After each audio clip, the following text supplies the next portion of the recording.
मेरा पति मुझसे ज़्यादा मेरी पड़ोसन की बात मानता था। एक दिन पति मुझे घर से निकालने लगा तो मेरी पड़ोसन आ गई और पति को कहा कि उसे कुछ दिनों की मोहलत दे दो। मेरे पति ने मेरा हाथ उसी वक्त छोड़ दिया और मेरा हाथ चूमने लगे और मुझे मना करके घर के अंदर ले गए। असल में मेरी शादी को 7 साल हो गए थे, मुझे कोई बच्चा नहीं हुआ था और यही वजह थी पति मेरे साथ अच्छा व्यवहार नहीं करते थे।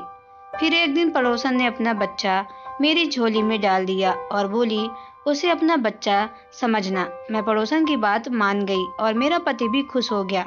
उसी रात पड़ोसन घर छोड़कर भाग गई। मुझे बहुत आश्चर्य हुआ, लेकिन जैसे जैसे वह बच्चा बड़ा होता जा रहा था, मेरा डर से बुरा हाल था, क्योंकि यह बात मेरे अलावा कोई नहीं जानता था कि वह बच्चा तो कविता का था। मुझे लगता था कि अब मुझे दूसरी शादी कर लेनी चाहिए। तुम तो जानती हो कि पिछले 7 साल से मैं तुम्हारे लिए अपनी मम्मी के सामने नहीं जाता हूँ। मम्मी मुझसे बहुत नाराज है, मगर अब मेरी हिम्मत जवाब देने को नहीं है। मैं मम्मी से ज़्यादा सामना नहीं कर सकता, जबकि सच तो यह है कि मैं भी औलाद चाहता हूँ। मुझे अपना सोना आंगन काटने को दौड़ता है। मैं तुम्हें इस बात की यकीन दिलाता हूँ कि दूसरी शादी के बाद मैं तुम्हें पहले के जैसा ही रखूंगा। तुम इस घर की मालकिन ही रहोगी। मेरा पति मेरी आंखों में आंखें डालकर मुझसे दूसरी शादी के लिए भीख मांग रहा था। मैं तो यह सब सुनकर हिम्मत हार गई थी। मैंने बड़ी हिम्मत की और कह दिया कि सीधी तरह क्यों नहीं कहते कि मुझसे दिल भर गया है आपका। अब आप दूसरी औरत चाहते हो तो आपकी जिंदगी को रंगीन बना दे, क्योंकि साथ निभाने वाले तो साथ निभाते ही हैं, चाहे समस्या कितनी कठिन क्यों ना हो। मुकुल की बात सुनकर मैं सदमे से निढाल हो गई। मैं बहुत मायूस हो गई थी। मुझे वहां बैठा नहीं गया। मैं उठकर कमरे से बाहर निकल आई। आंसू थे, थमने का नाम नहीं ले रहे थे। अपने आंगन में बैठी अपने नसीब पर रो रही थी। जब पड़ोसन ने मुझे छत से रोते हुए देखा तो वो मेरे पास आ गई और बोली, क्या बात है कविता, ऐसे रो क्यों रही हो? मैं बोली, मेरे पति ने दूसरी शादी की धमकी दी है। वह कहता है कि तुम बांझ हो, मां नहीं बन सकती, अब मैं दूसरी शादी कर लूंगा। मेरी पड़ोसन पूजा बोली, मेरी बहन तुम परेशान मत हो, सब कुछ ठीक हो जाएगा। पूजा बहुत देर तक मुझसे समझाती रही, लेकिन मेरे दिल की बेचैनी कम नहीं हुई। उदास मन से आकर अपने बिस्तर पर पड़ी ही रही। इसी रोज मेरी सास ने मेरे पति को दूसरी शादी के लिए इतना तंग किया कि मेरा पति मुझे उस दिन घर से निकालकर मुझे डिवोर्स की धमकी देने लगा। यह तो भला पूजा का, जिसने हर वक्त मेरे आकर मेरे पति को कहा कि कुछ दिनों की मोहलत दे दो, अगर उसमें कोई खुशखबरी नहीं सुनाई तो आप घर से निकाल देना।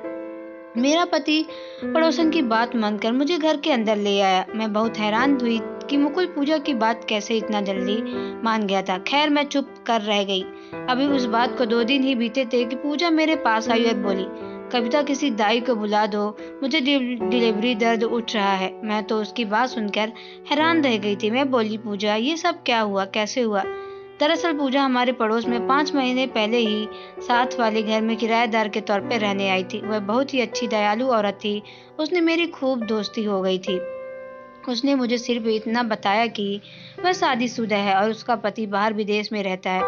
उसने मुझे अपनी प्रेगनेंसी के बारे में कुछ नहीं बताया था और ना ही उसके शरीर में कुछ पता चलता था कि वह प्रेग्नेंट है। अब पूजा ने अचानक दाई क्यों बुलाने के लिए कह दिया? मैं तो सोच में पड़ गई। मैं उसकी बात सुनकर बौखला गई थी। मैं दाई को कहा कि इंतजाम करूं। जल्दी जल्दी भागकर बाहर निकली और अपनी एक और पड़ोसन के घर चली गई। मेरे लिए तो अच्छा हुआ कि उसके पास दाई का नंबर था। उसने कॉल करके दाई को बुलवा लिया। दाई पूजा के कमरे में चली गई, जबकि मैं बाहर बैठी उसके लिए प्रार्थनाएं कर रही थी। करीब करीब 2 घंटे बाद दाई कमरे से बाहर आई। वह बहुत खुश थी। बोली, पूजा ने एक बेटी को जन्म दिया है। मैं खुशी खुशी उस बच्ची को देखने गई। बहुत ही प्यारी बच्ची थी। तभी पूजा ने अपनी बच्ची मेरी गोद में डाल दी और बोली, बहन, इस बच्ची को आज से अपनी बेटी समझो। उसको अपने पति की गोद में डाल दो और बता दो कि तुमने उसे गोद लिया है।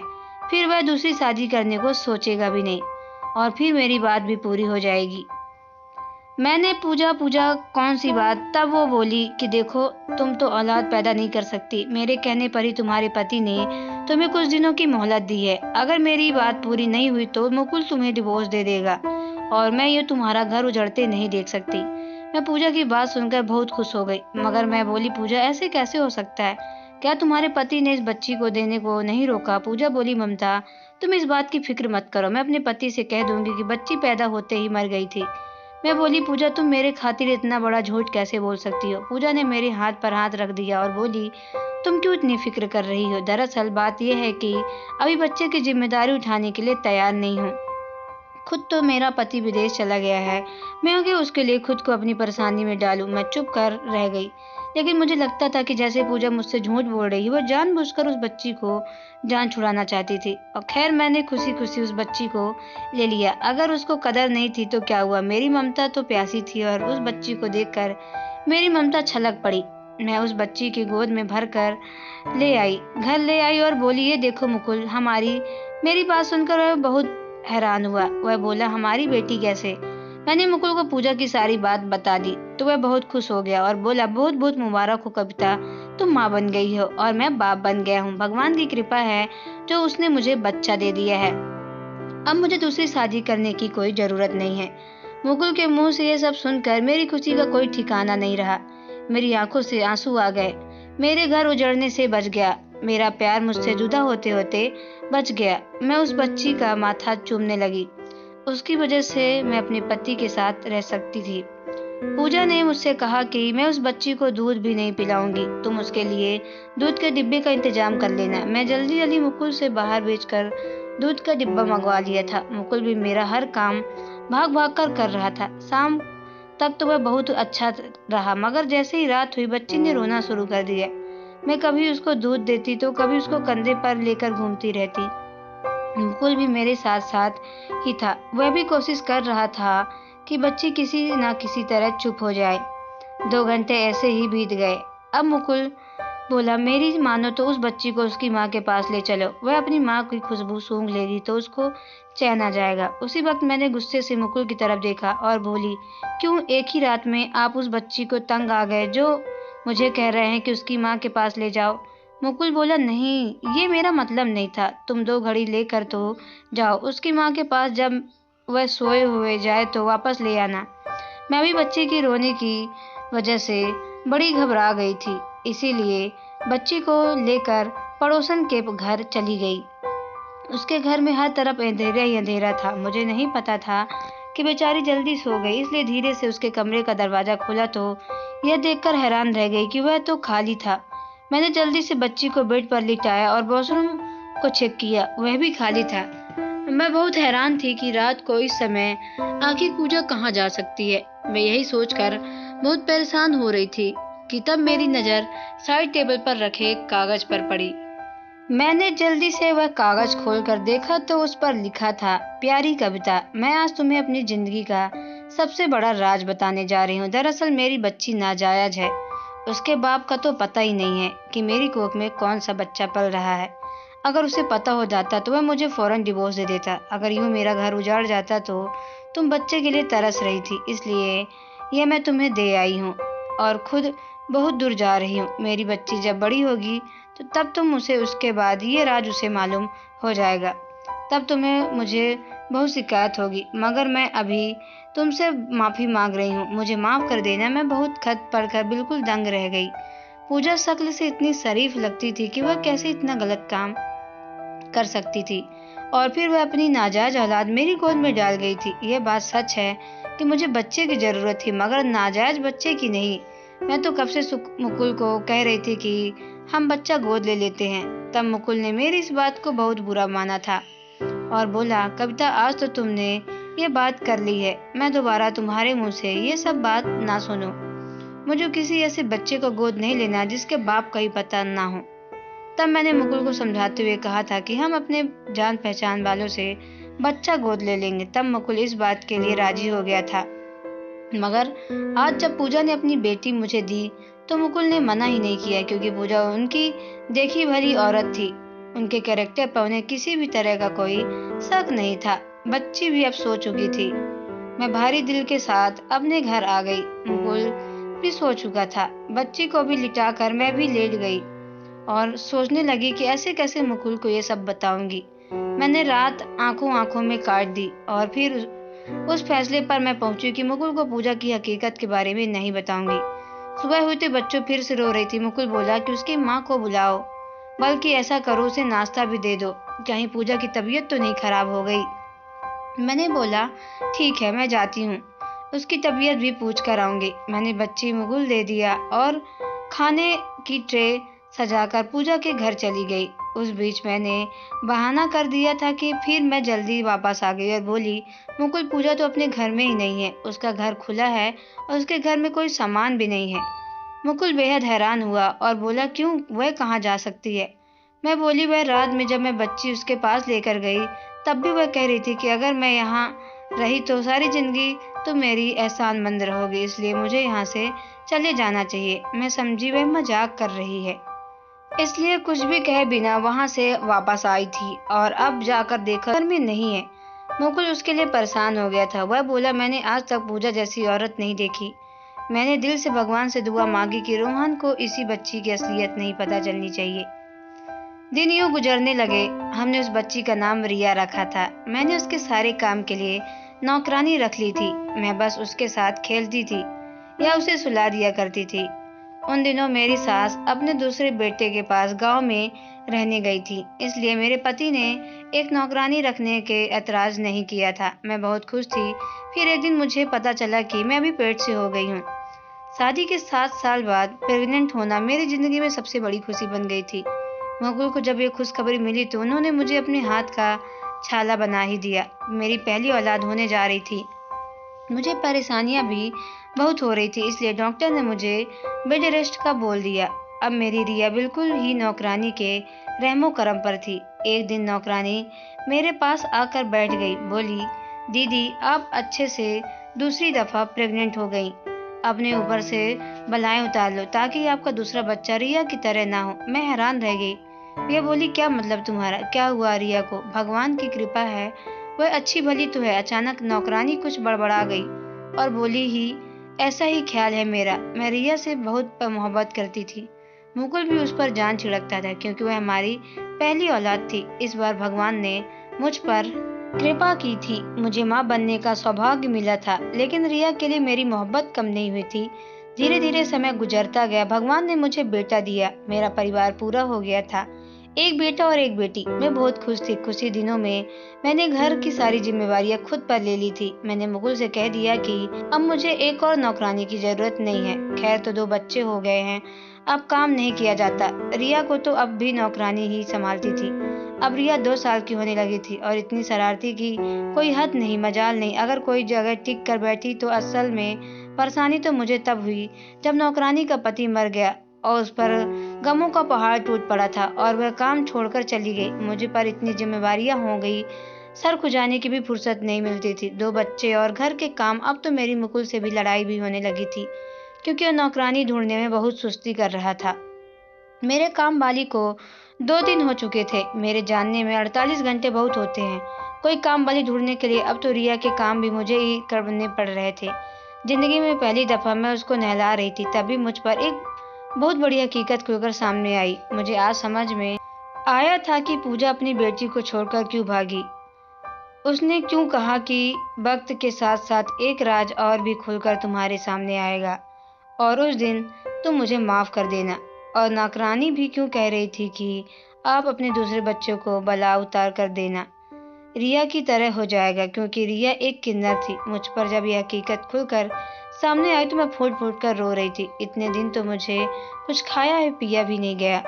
मुकुल समझे मैं उनसे नाराज हूँ इसलिए चुपचाप रहती हूँ। मुकुल मेरे लिए नौकरानी की व्यवस्था कर दी थी, लेकिन मैंने नौकरानी को मना कर दिया था। मैं नहीं चाहती थी कि मेरी रिया की सच्चाई किसी को भी पता चले। मैं रिया से बहुत प्यार करती थी, शायद वो मेरे बेटे से भी ज्यादा। मुझे रिया प्यारी थी क्योंकि रिया ने मेरे अंदर की ममता को शांत किया था। रिया की वजह से ही मेरा घर टूटने से बच पाया था। रिया ही मेरी जिंदगी की खुशियां लेकर आई थी। धीरे धीरे मैंने दुखों को आगे घुटने टेक दिए। मैंने अपने दोनों बच्चों की परवरिश में लग गई। बच्चे बड़े हो रहे थे। रिया सुंदर तो पहले से ही थी, लेकिन जैसे जैसे बड़ी होती थी उसकी सुंदरता और ज्यादा बढ़ती जा रही थी। मेरा बेटा निखिल अपनी बहन से बहुत नफरत करता था। ये सब देखकर मेरा दिल बहुत दुखता था कि निखिल को समझाती हूँ कि वो कहता है कि बहुत अजीब है, अजीब हरकतें करती है। निखिल की बात सुनकर मैं बहुत रोई थी। मैंने निखिल को समझाया था कि निखिल ऐसा इसलिए क्योंकि वो अभी बीमार है, धीरे धीरे ठीक हो जाएगी। लेकिन निखिल, तुम मुझसे वादा करो कि तुम अपनी बहन को कभी तंग नहीं करोगे, उसका हमेशा ध्यान रखोगे। मुझे इस तरह रोता देखकर निखिल बहुत परेशान हो गया। उसने मुझे चुप कराया और मुझसे वादा किया कि हाँ, रिया का ध्यान रखेगा, उसे हमेशा खुश रखेगा। निखिल की तरफ से मैं संतुष्ट थी, लेकिन रिया को लेकर मैं बहुत परेशान थी, क्योंकि वो जैसे जैसे बड़ी हो रही थी उसके अंदर बगावत भरने लगी थी। उसने अब 10वीं पास कर लिया था। वह अपने बारे में सब कुछ समझने लगी थी।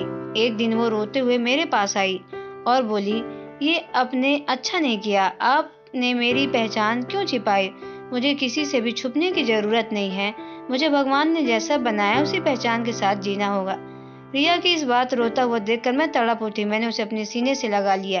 धीरे धीरे रिया का व्यवहार रूटीन में आने लगा। एक दिन मुकुल बहुत ही गुस्से से घर से और रिया पर थप्पड़ों की बारिश कर दी। मैंने जैसे जैसे रिया को बचाया था। मैंने मुकुल से रिया को मारने की वजह से पूछी थी।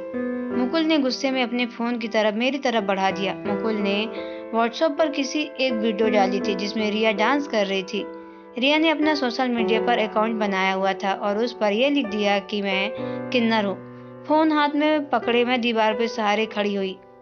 मुकुल एक बार फिर रिया की तरफ गुस्से से बढ़े थे और चीखते हुए कहा था कि इस शब्द का तुम्हें मतलब भी पता है? इस शब्द का लिखना मुकुल रिया का बचपना समझ रहे थे। और तभी आगे बढ़कर मैंने मुकुल से कहा कि मुकुल, ये सब सच है, हमारी रिया सचमुच किन्नर है। ये बात सुनते ही मुकुल के चेहरे पर मौत का सन्नाटा फैल गया था। उन्हें शायद मेरी बात पर विश्वास नहीं हो रहा था। बहुत देर तक वह कुछ बोल नहीं पाए। जब बोलने की हालत हुई तो इतना मुंह से निकाला, कविता तुम ये क्या कह रही हो? कह दो कि झूठ है। नहीं मुकुल, ये सब कुछ सच है, बिल्कुल सच है। तभी रिया बोली, पापा, जब मुझे भगवान ने ऐसा बनाया तो मुझे इस बात में कोई शर्म नहीं है। अगर आप लोगों को इस बात में शर्म आती है तो मुझे मेरे जैसे लोगों को पास भेज दीजिए। मैं अपनी पहचान खुद बनाऊंगी, लेकिन मैं छुप छुप कर नहीं रहूंगी। नहीं रहना मुझे आप लोगों के साथ।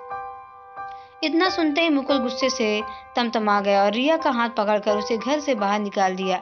ठीक है, जैसे तुम्हारी मर्जी, वैसा करो। आज से तुम हमारे लिए मर गई हो।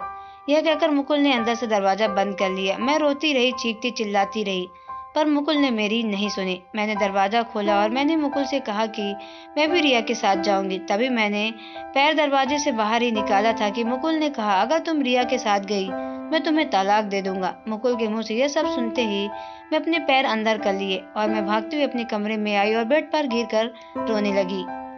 मेरे पीछे पीछे निखिल भी रोता हुआ आया था। कहने लगा, मम्मी, रिया मेरी बहन है, मैं उसे अकेला नहीं छोड़ सकता। लेकिन मुकुल ने निखिल को भी नहीं जाने दिया। धीरे धीरे राय गहराती जा रही थी, लेकिन मेरी आंख में नींद नहीं थी। मैंने महसूस किया कि जैसे मुकुल भी बेचैन थे। कुछ भी कहो, आखिर रिया को उन्होंने अपनी बेटी की तरह पाला था। पहली औलाद थी। रिया को उनकी जैसे तैसे रात कटे। सुबह ही बेमन से मैं घर के काम कर रही थी, तभी दरवाजे पर किसी ने दस्तक दी। मैंने दरवाजा खोला तो सामने रिया खड़ी थी। मुझे सामने देखकर वह मुझसे लिपट कर रोने लगी। रोते हुए कहने लगी, मम्मी, मुझे घर से दूर मत करें। इस घर से दूर होकर मैं मर जाऊंगी। आप लोगों के बिना नहीं रह सकती। रिया को इतनी खराब और बदहवास हालत में देखकर मेरा दिल धक से रह गया।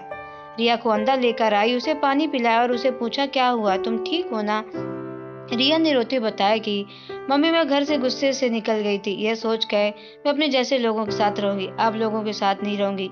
अभी मुझे कुछ ही दूर गई थी कि कुछ लड़कों ने मुझे पकड़कर अपनी गाड़ी में डाल दिया और एक ढाबे पर ले गए। उन लड़कों के इरादे अच्छे नहीं थे। इससे पहले कि वो मेरे करीब आते, कुछ लोगों को एक समूह उस ढाबे पर आया था। उन लोगों ने उन लड़कों के मेरे साथ जबरदस्ती करते देखा तो उन्होंने बचा लिया। बाद में पता चला कि वो सब गिरोह किन्नर लोगों के था। फिर रात में लोगों ने मुझे अपने पास ही रखा। बोले, जब सुबह हो जाए तो अपने घर चली जाना।